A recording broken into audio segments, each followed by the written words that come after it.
मङ्गलं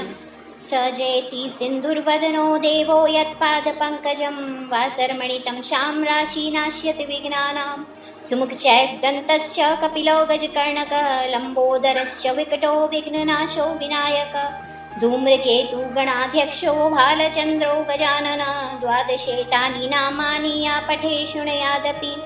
विद्यारम्भे विवाहे च प्रवेशे निर्गमे यथा सङ्ग्रामे सङ्कटश्चैव विघ्नतस्य न जायते